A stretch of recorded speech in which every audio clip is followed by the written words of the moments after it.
Hey guys, thanks for clicking on this video. I'm so glad you're here. I'm really excited to be talking about some books today. What better time to talk about my favorite mystery thrillers than the fall and autumn season, when that's like the perfect time to be reading those books. At least in my opinion, it's my favorite time to read those books, although it's my favorite genre, so I read them all year round. But there's something about this time of year that just calls and begs for a fun mystery thriller. So I'm gonna give you guys my 5 favorites that I've read so far. These are like top tier. I have 1 4-star, 1 4.5 star, and 3 5-star. And getting a 5-star for me is very hard because I'm very picky. And if it's too graphic, if there's too much language, if I don't like the plot or the theme, if it's too predictable, all those things will take it down a notch.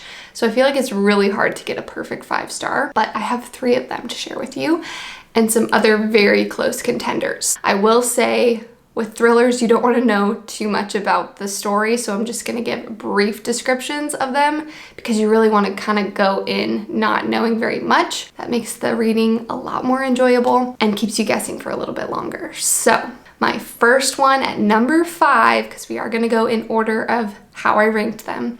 At number 5, we have Behind Closed Doors by B.A. Paris. I read this or listened to it on audio in one singular day. It was intense, and I felt like maybe that was a little too much now looking back on it, because if you're immersed in a thriller for pretty much the whole day and it's like it's in your head, you kind of feel like wrapped into that environment. I remember feeling so disoriented after I finished that book because 1, it's very suspenseful and intense. It's very disturbing. The main point of it is that there's this picture perfect couple that everyone admires and looks up to, and they're like, wow, their life is amazing, their relationship is amazing, and they see them like in these social settings where they're just literally the perfect couple. But there are definitely some things that seem a little bit off. People just start to kind of like wonder, is it really perfect? Once you start to figure out what's going on literally behind closed doors, it gets pretty intense, pretty suspenseful. I will say there are some disturbing things about it, but I really liked it. And obviously if I finished it in one day, I was enthralled. I gave it a 4-star. It's definitely worth the read, and most thrillers are going to be pretty suspenseful and pretty intense. So just know that going into it, but I really liked it, even considering how disturbing some of the stuff is. That comes in at number 5. Coming in at number 4 is The Last Time I Lied by Riley Sager. This is a 4.5-star read for me. I struggled, you guys, with giving it between a 4 and a 5 because I enjoyed it so much. It's hard because this might be one of my favorites from him, but there are some things in it that I didn't love. So that's why it didn't like rank as high. But this book is based around a summer camp, so it's not a fall setting, but I still feel like you have to read this in the fall, even though it's a summer setting. I think I read it in the fall, I can't remember, but definitely good for the spooky season because it's pretty intense. Basically, there is this girl who went to summer camp years earlier who her cabin mates, 3 of them, went missing. And she was like the last person to see them before they went missing. And then she is invited back to the camp years later to be not a camp counselor. I think she's an instructor. She does painting, so she's a painting instructor. Anyways, she's invited back. Stuff starts to happen. She starts to unfold some of the clues of what happened the night all those girls went missing. It's pretty darn good, you guys. And then I'm not gonna give it away too much, actually. I'm gonna stop it there because I think that's all you need to know. Like I said, there are some themes and I think some scenes that I really didn't like, but this book stuck with me, you guys. I remember so much about it. You know a book is good when you remember, you can envision these scenes. I still play these scenes over and over and over in my head, some of them. And it literally kept me guessing until the very end. I really like it. I wish I could give it a 5-star, but like I said, I'm pretty picky. So if there are some things in the book that if there was enough of them that really bothered me, it will get docked. But you might not have the same standard as I do. So you might give it a 5-star. You might give it a 1-star. I'm not sure. You just need to give it a shot though, because this is a great book. I really, really enjoyed it. So that gets number 4. Coming in at number 3 is Lock Every Door by Riley Sager. Okay, we've got 2 Riley Sagers back to back, and spoiler alert, the next one is also Riley Sager.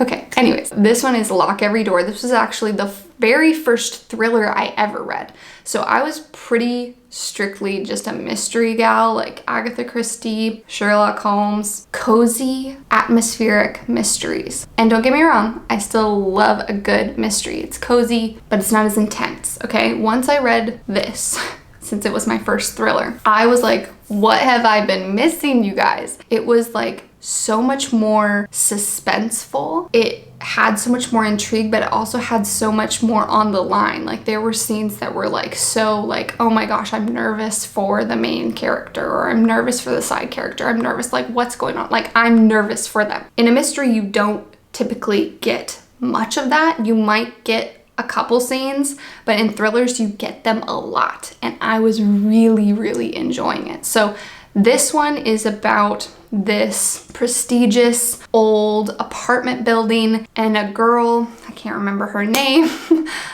she sees an ad to be an apartment sitter in this building. The apartment is vacant, but they just want someone to fill the space. So they're willing to pay her a ton of money to stay at this prestigious apartment. She's down on her luck, so she needs it. She needs a place to live too. Like she's kind of bouncing around, so she needs a place to live. She needs the money. It seems too good to be true, right? Well, I mean, things start to happen. The residents are a little bit suspicious, to say the least. The apartment building has a lot of secrets that get found out along the way. She befriends another apartment sitter who ends up going missing, and then all of this stuff starts to just kind of like go crazy and happening. And I loved it. I loved every second of it. It's just the whole atmosphere was really eerie. You didn't know who to trust. I love a plot where you don't know who to trust. It was really good. I gave it a 5-star. I highly recommend reading it. Like I said, it was my first thriller and I was hooked from then on. Coming in at number 2, this one and Lock Every Door were hard to choose between, but I think this one edges it out just a bit, okay? And this is Home Before Dark by Riley Sager. Like I said, he's got 3 of the 5 spots. He's probably one of my favorite authors, although he's had some recent ones that I really didn't like. So authors can have hits and misses. Home Before Dark is so spooky. Oh my goodness, you guys. I'm not into, I will preface this, I don't love paranormal, I don't even know how to explain it. I'm not really into that type of thriller. Like I'm not into like horror, ghosts, spirits, those types of books. So surprisingly, really loved this one because the whole premise is about this old house, this old mansion that this family moves into, and they're barely there before they flee in the middle of the night. This little girl who was part of the family that fled, her dad ended up writing a book about the happenings in the house. When she grows up, her dad passes away and she inherits the house.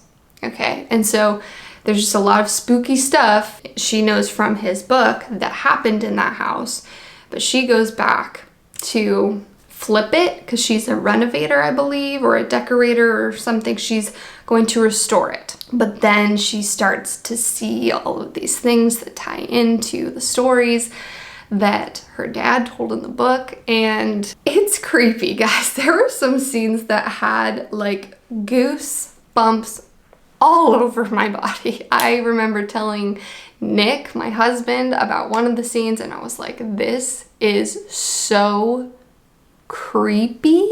Like, this is so creepy.